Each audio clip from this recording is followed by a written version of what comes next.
So welcome everyone. Thanks so much for joining us today. We have Varun Sivaram, who's the Senior Research Scholar at the Columbia Center for Global Energy Policy and recently left India where he was working at Renew Power, one of the largest renewable energy companies in India. And we're thrilled to have him. He's an expert on all things renewable power, and it's great for us to get a chance to talk with him today. Thanks so much, Varun, for spending some time with us. We wanted to talk with you about all the potential for renewable energy. In your book, and you've written a wonderful book called Taming the Sun, which is one of the most interesting reads on the potential for renewable and particularly for solar energy, you've talked about how solar can be the centerpiece for a global energy revolution. We're just curious, how much do you think renewables will make up of our energy mix here in the US? Do you even think those of us here on this call today or this Zoom today will be able to see a future perhaps by 2050 where we really are powered by renewable energy? Monica and everyone else, thank you so much for having me. Before I get into the question, I just want to say I'm a big fan of Our Daily Planet. I think you guys have terrific coverage across not only my field, energy and climate change, but also a whole range of environmental issues that I've learned a lot about just by reading your newsletter. So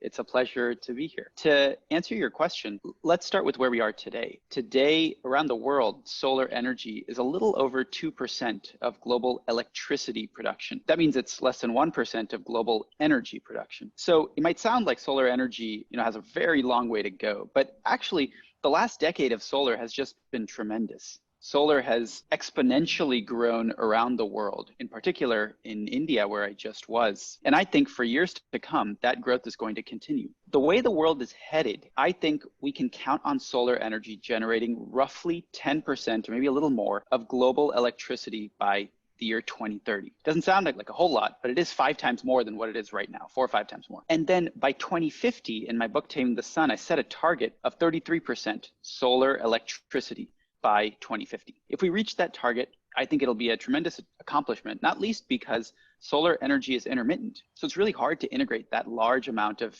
electricity from a variable source onto grids around the world. 33% means that some countries are going to have much more than 33% to balance out the laggards that'll have less than 33. Thanks, Varun. And I wanted to follow up on that and ask, in your view, how much has the COVID-19 pandemic affected the renewable energy industry? What's surprising to me is the COVID-19 pandemic has actually been easier on renewable energy than on other sources. In India, for example, renewable energy on the grid is up by 30 to 40% during the pandemic. It's other sources of energy like coal that have really taken it on the nose and have suffered as demand has plunged. That isn't to say that renewable energy isn't in trouble because of the pandemic. If we can't continue to build renewable energy at the same rate, and frankly, a much faster rate is what we're going to need, then this gap in construction activity could set back efforts to continue the growth of renewable energy, both wind and solar power. And that's true in India, it's true in the United States, et cetera. So it's important right now to invest in continuing clean energy deployment. And I think this is actually a very opportune time for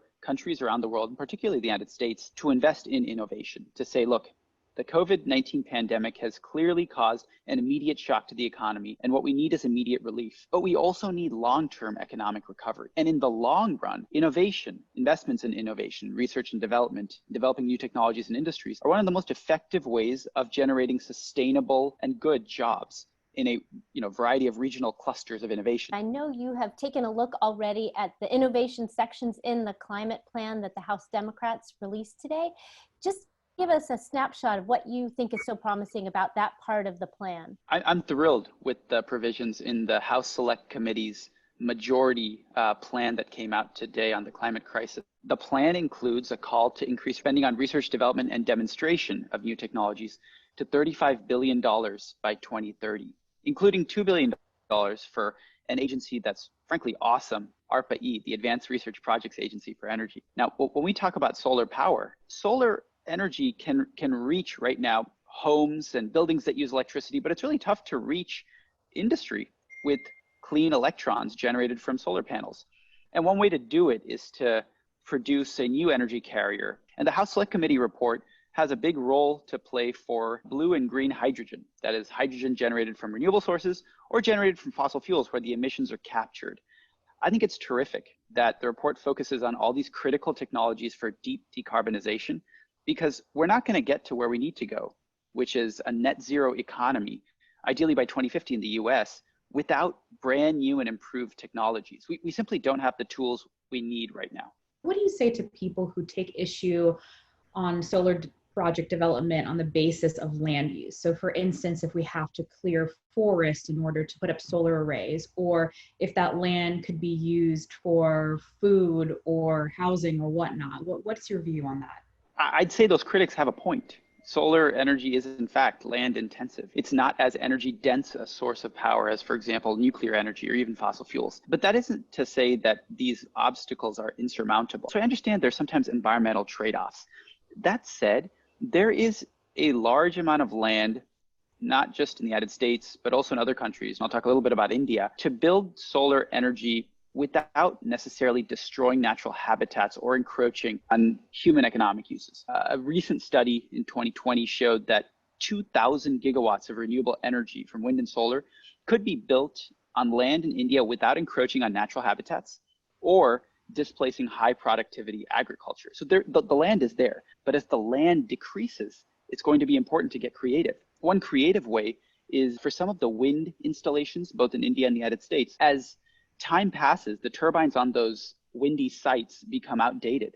And it's an important thing to repower those sites, to take that exact same land and put upgraded turbines to better use that land.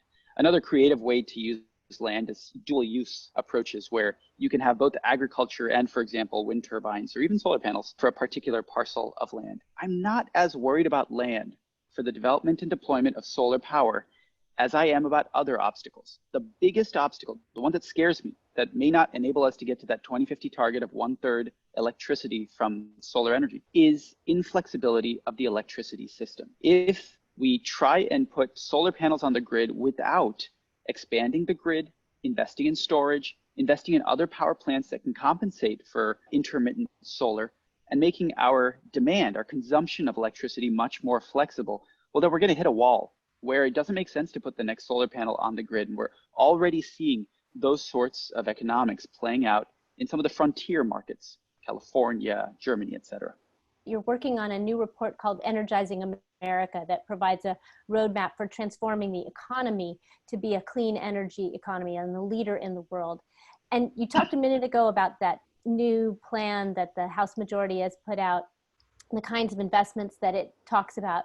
What do you think it will take in terms of an investment by the government and by the private sector to get us there, and how long will it take? I'm super excited about this. Some colleagues at Columbia and ITIF and I have put together Energizing America to provide a roadmap for the US federal government to launch what we call a National Energy Innovation Mission, sort of in the mold of previous US innovation missions. We had one to put a man on the moon, for example. Today, we spend 5 times less on energy innovation than we do on health innovation, less than 10 times what we spend on defense innovation. I think it's time to elevate energy innovation as a core national priority. And my ultimate ambition for solar energy is actually not that it just produces 1/3 of human electricity by 2050, but that it produces a majority of humanity's energy consumption by 2100. And to achieve that, we're going to need to, for example, generate hydrogen, have clean industrial processes, have different transportation systems, all interdependent with a beating heart of solar energy. Now, our report to enable the United States to take a leadership role on this innovation tells policymakers 10 technology pillars that they should organize a ramp up in federal funding. And we argue that they should triple federal funding to $25 billion per year by 2025. We give them 6 strategic principles to, for example, invest across the innovation pipeline, not just early stage research, but also late stage demonstration and commercial scale up. We want to marshal the entire federal government, not just the Department of Energy, but over a dozen different federal agencies. And finally, we give a 100-day plan. Look, it's become clear that large targets for energy innovation are popular across both sides of the aisle. The most conservative Republicans like them. The House Select Committee supported a large number. The Biden campaign has announced a $400 billion target for clean energy innovation over 10 years. And we think our $25 billion annual target by 2025 is a waypoint there. But there isn't a roadmap. No one has a specific set of funding priorities in every single year, every single agency office. That's what this report tries to fill. And we hope it's useful for the next 5 years of the United States' energy innovation mission. Thank you so much, Varun, for what you're doing. And we'll talk to you again in the coming weeks and months. I'd be thrilled. Thank you for having me. And congrats again on all the great work that the newsletter does.